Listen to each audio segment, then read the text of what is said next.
Welcome everyone to tonight's Dharma talk on this July 31st, making the turn toward August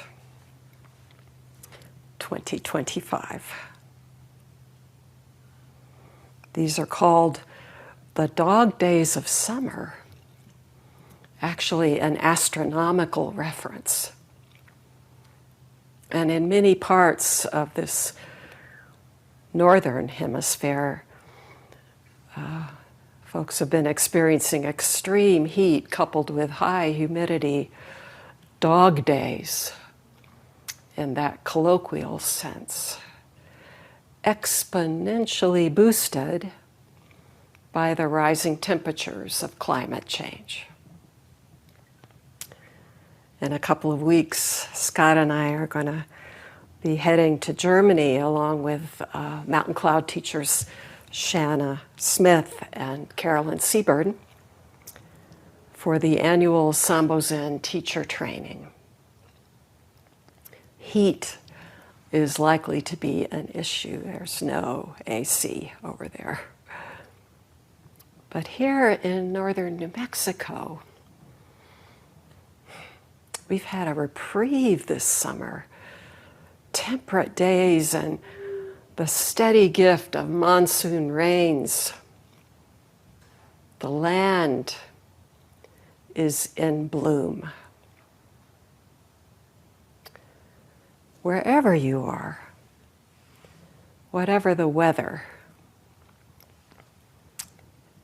here we are now, together.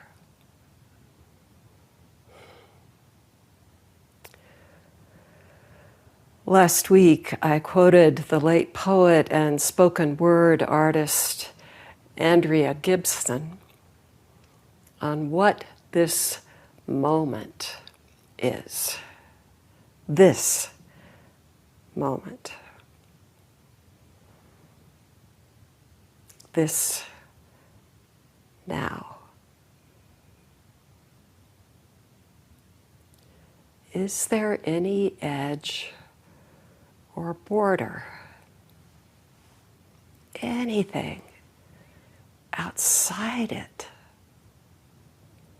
And then the check. Does that question elicit any sense of escape or nihilism? Just this.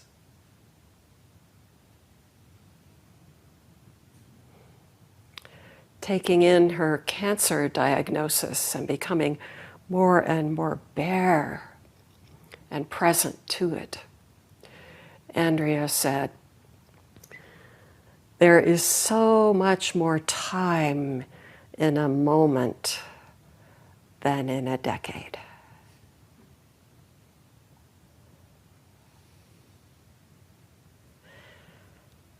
This moment.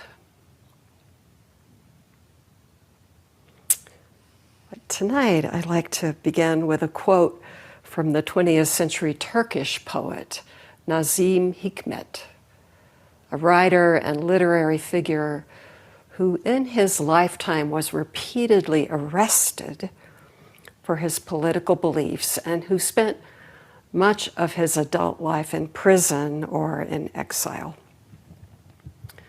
One line from an autobiographical poem says, "I've stayed in grand hotels and I've stayed in prison." Now. Another of his poems called On Living plants something of a refrain.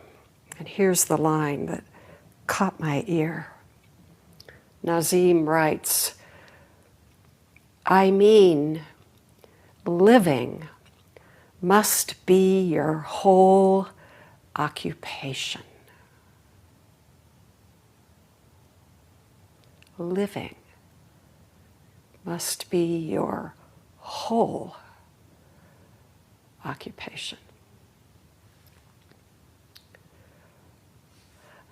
That's a good way, it seems, of describing this practice on and off the cushion.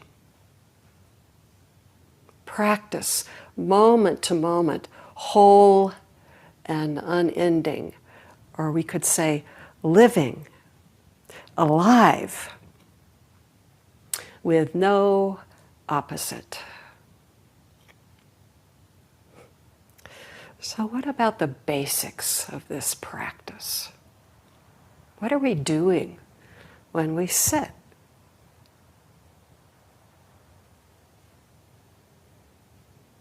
We're taught the 3 essential elements: posture, breathing, and stilling the mind. And in a way, it really is that simple. But anyone who's done it for even a little while will resonate with Walt Whitman's line, "I contain multitudes." So posture, coming into the poise of the body, our bodiliness, this skin bag, with all its sense gates. And breathing, the anchor of sail, the anchor and sail, I would say. This just image comes up of this life, this breathing. It's always going on, and it's always only now. Then stilling the mind, allowing story to unwind, allowing whatever comes to arise and pass, letting thought settle like sediment on the bottom of a lake. The water becoming more and more clear and transparent.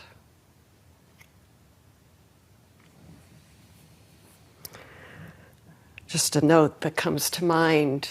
I once heard our abbot Yamada Ryon Roshi offer an introductory course to college students at a lovely place out in California. We were in Sesshin, and he took the time to go and meet with these students. So he talked about this posture, breathing, stilling the mind. And he so generously got down on a mat and a zafu, and he had on his robes, and he lifted up his robes and showed us what he was doing in these different postures with his legs. Talked a little bit about breathing and stilling the mind, about this tradition. And then at the end, he took some questions, and one young college student said, well, there are these 3 elements. Which is most important? And I right away thought, he's going to say stilling the mind. Because who can do that? What a challenge. But without missing a beat, he said, posture.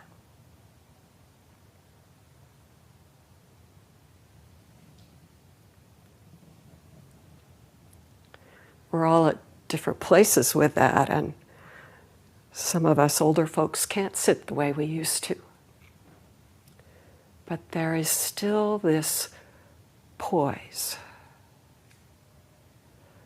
And by the way, if you need a chair, that's fine. So, posture, breathing, stilling the mind. What then? One of China's greatest Tang Dynasty poets, Li Po or Li Bai, 8th century, put it this way in a famous poem. that he wrote near the end of his life. It's called Zazen on Ching Ting Mountain.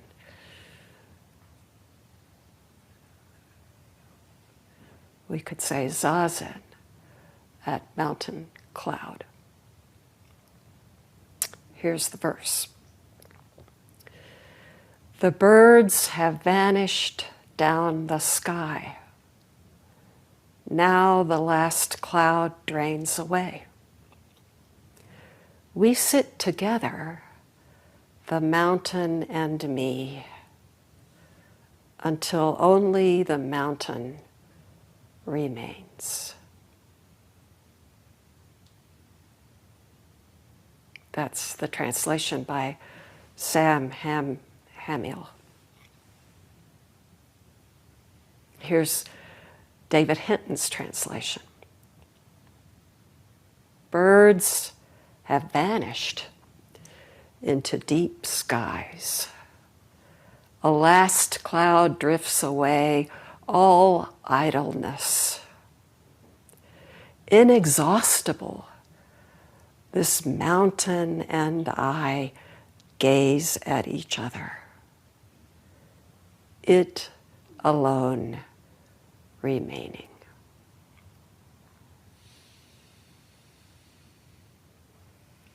This sense of the two dissolving into one.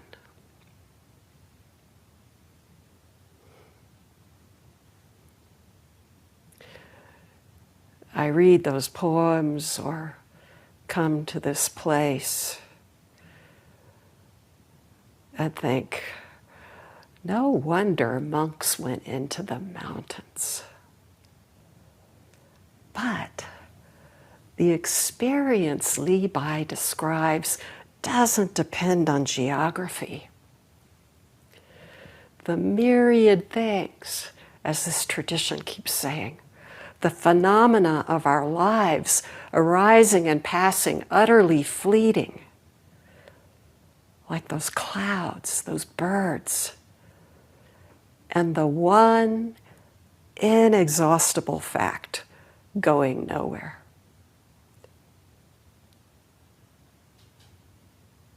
Occupying everything. We say that about Mu. If you're practicing with Mu, let it occupy everything. It alone remains. So, what is it?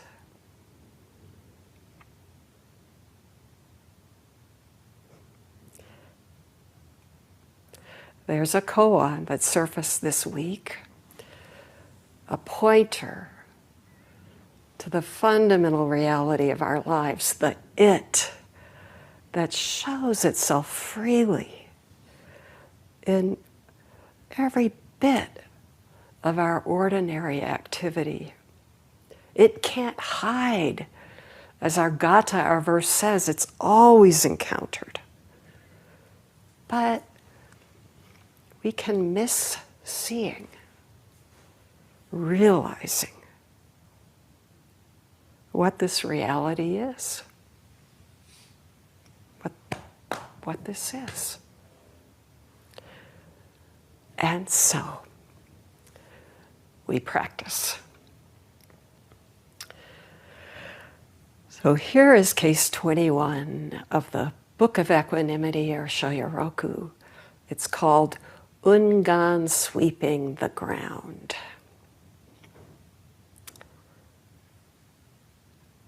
The case. And recall these cases in the Book of Equanimity always began, the editor always began with one word: attention.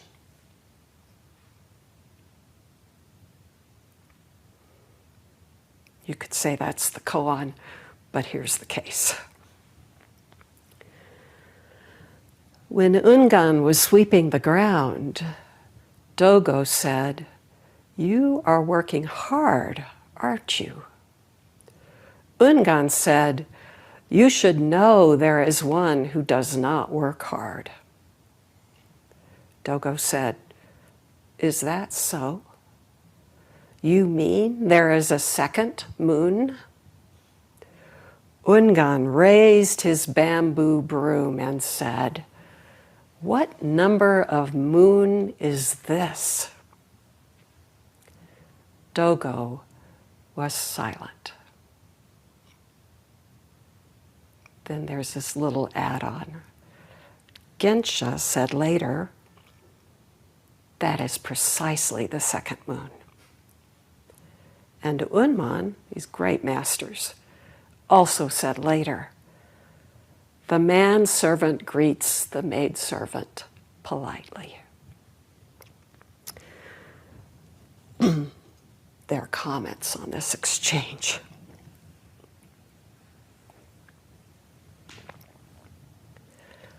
So let's take a look. First, just a word about these amazing ancestors. Ungan, or Yunyan in Chinese, and Dogo, or Daowu, were close Dharma brothers. We see them in the koans checking each other, challenging each other, clarifying the world they're sharing. And here, an impressive lineage threads through these two Dharma siblings.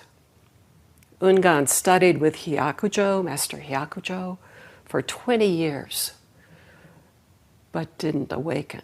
Somehow the Dharma just didn't match. So Ungan went on to Yaksan, or Yaoshan, one of the greatest masters of all time. This is mid-8th to 9th century. Yaoshan, Yaksan, like Joshu, one of the greatest masters and not very many monks. And yet, Ungan went on to be the teacher of Tozan, Ryokai, Dongshan in Chinese, remarkably awake master, early root of the Soto school. Part of our inheritance, for sure. Dogo, Daowu, likewise studied with Hyakujo and then became a disciple and Dharma heir of Yaksan. These two, Dogo and Ungan, were so close that some historians think they might have been brothers, but there's no real evidence to that.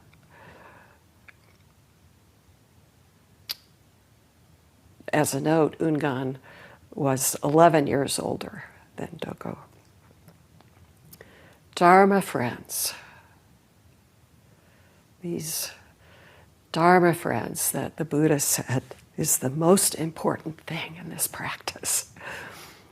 Not missing a chance to stop and see, or to see through and to help each other. And the seed of this koan, Ungan, is sweeping the ground, much like we do in Samu, cleaning, taking care of things. It would have been a regular occurrence for these monks. In fact, Hyakujo was the master who famously said, "A day without work is a day without food." And when he was aging near the end of his life, and the monks said, "Master, you got to stop working."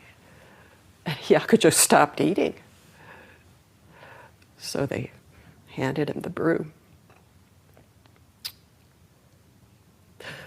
Ungan is sweeping, and Dogo comments, "You are having a hard time. You're working hard there. Maybe a bit of a hook or an invitation. What's going on with all this activity? How, brother, do you see this effort? It's not an ordinary conversation. Tradition calls it a mando, a Dharma duel, a dialogue about reality. Ungan responds, you should know there is one who doesn't have a hard time.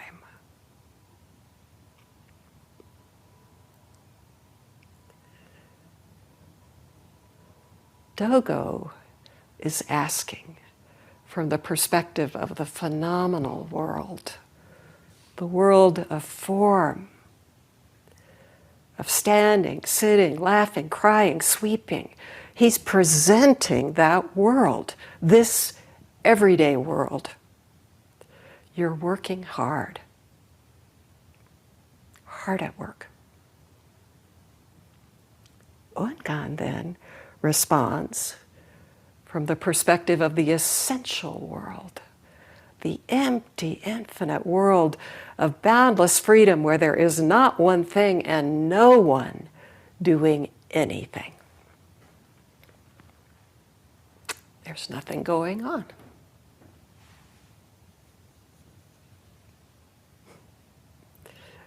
I mentioned that before when we came back from the Naz retreat up in Canada in June with our abbot Ryon Roshi, and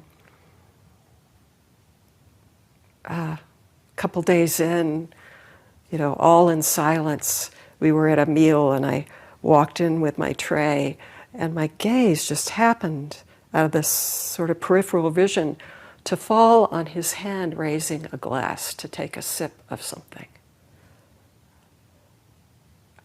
Utterly transparent.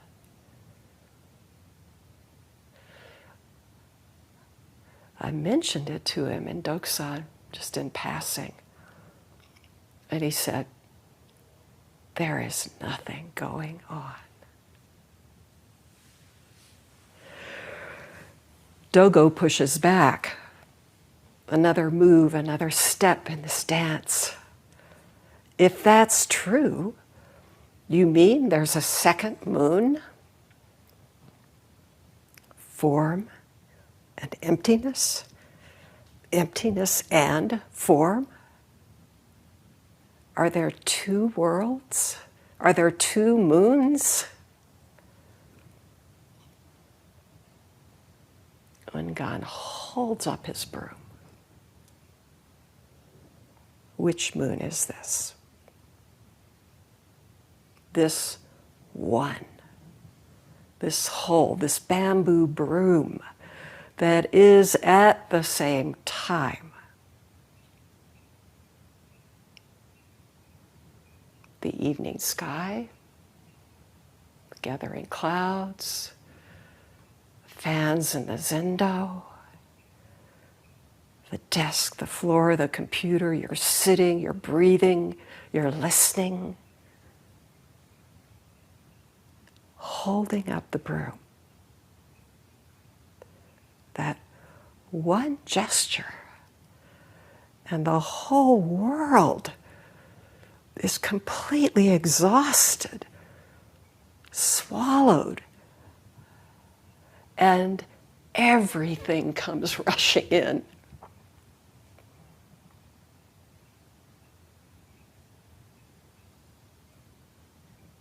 One way we might taste this in just an unguarded moment, there could be, in the place where you're sitting, a sudden vacancy. Nothing at all. Or maybe you're walking outside and with one step, suddenly everything coming up, creation right now, just this. All of it. Now, now, now. At God. Just broomstick. Just sweeping. Just. and somehow so beautiful.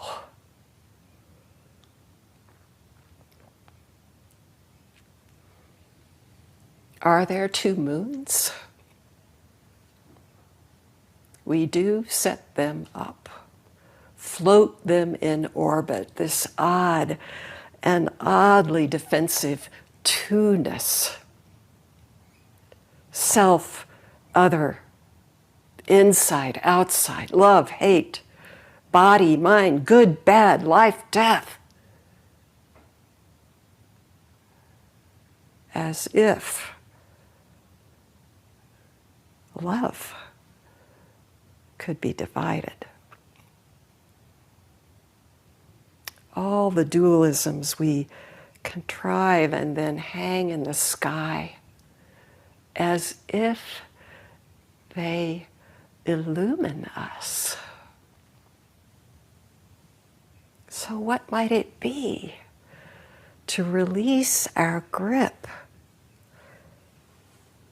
and take up that broom with empty hands, or whatever it might be? Washing a dish, bite of food, putting on your shoes. It calls to mind a miscellaneous koan, so simple and clear. With empty hands, I take up the plow. What is that about?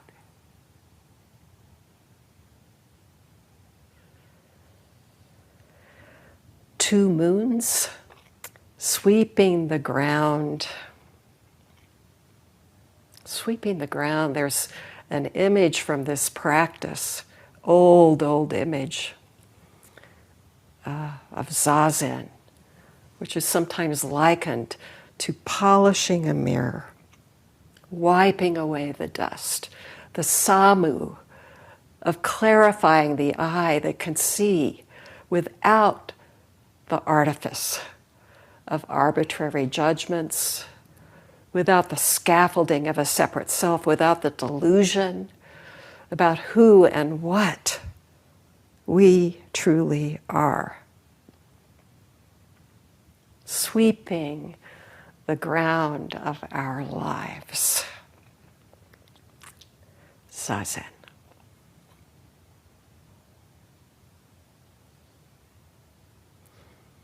What if that sweeping, or that single gesture, or that one breath, or even that thought is the final reality?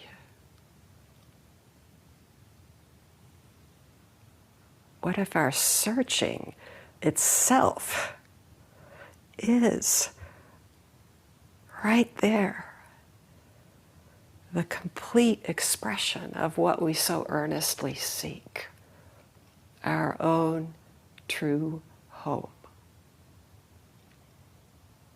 What if there's not some other empty, infinite boundlessness somewhere out there or in here, but the very thing you're doing is exactly it?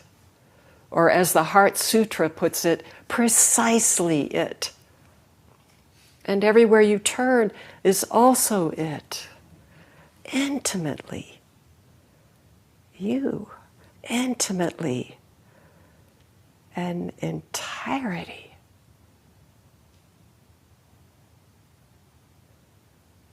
Suddenly those multitudes are one entirety. And Zen calls it your own true face, your original face. Nothing lacking and nothing to gain. There's the moon in its fullness. And it's just one. In fact, not even one.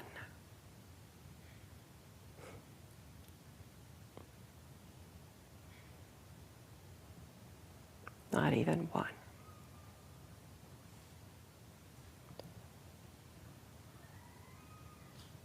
Dogo asks, what number of moon is this?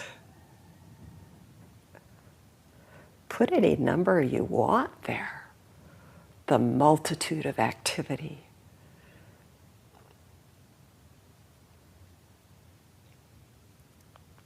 Whatever we call it, it's zero. Or you could say, Ungan holds up his broom and shows exactly the number. The koan says, in response to that, Dogo was silent.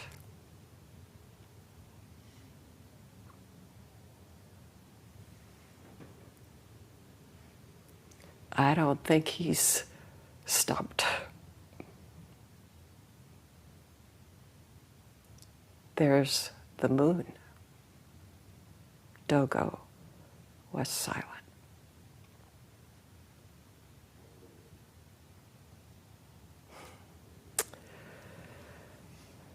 Later on, Gyenshe and Unman, from this amazing pantheon of ancestors, they comment. Gyenshe says that is precisely the second moon. Or maybe he's just saying, don't waste your time with all this conversation. I think he might appreciate it, though. And then Unman, describing the scene, the manservant greets the maidservant politely. Some commentators say there, you could translate this as Unman just saying, these two Dharma brothers are just chattering glibly. Or the Chinese characters apparently convey a sense of flirting.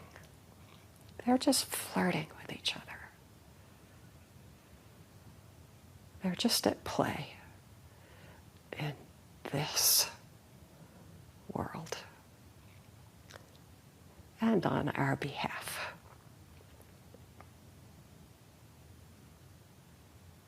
In his commentary on this case, Master Bansho, the compiler of this Shoyoroku Book of Equanimity, he wrote, good people, while you eat, boil tea, sew, and sweep, you should recognize the one who is not busy. Then you will realize the unity of mundane conventional truth, form, and awakened ultimate truth, emptiness. Bansho says, this has come to be known as simultaneous inclusion, naturally not wasting time.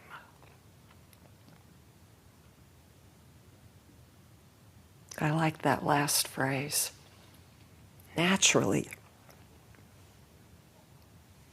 Such a tight fit.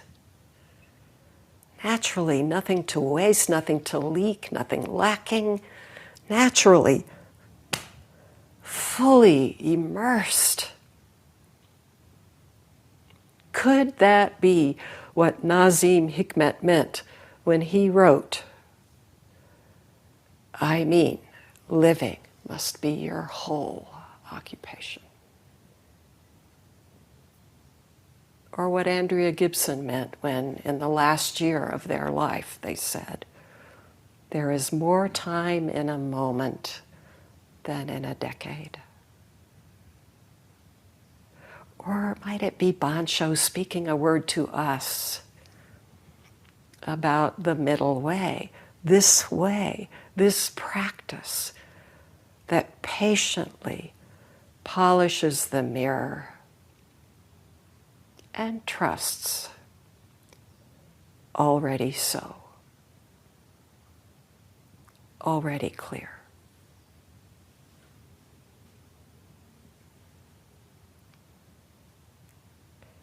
this practice that we're sharing that doesn't divide and doesn't exclude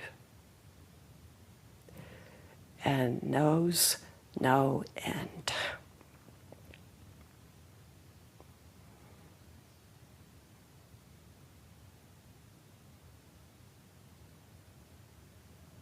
Thank you.